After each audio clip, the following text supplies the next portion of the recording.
Hindi ako nawalan ng pananampalataya sa Diyos. Masama lang ang loob ko. Kapag masama ang loob, bumibigat ang lahat. Araw-araw, may stress na dahan-daang kumakapit. Minsan, napapabulong ako, Lord, tulungan mo ako. Bigyan mo sana ako ng ginhawa, sa bigat na matagal ko nang dala.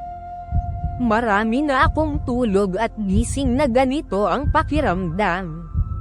Grasya daw ang tawag dito, pero bakit parang kulang pa rin? Bihira akong makaramdam ng tunay na ligaya. Alam kong hindi lang ako ang ganito. Pero kapag nakikita ko silang masaya, bulong ko sa sarili, bakit kaya? Sana, ganon din ako.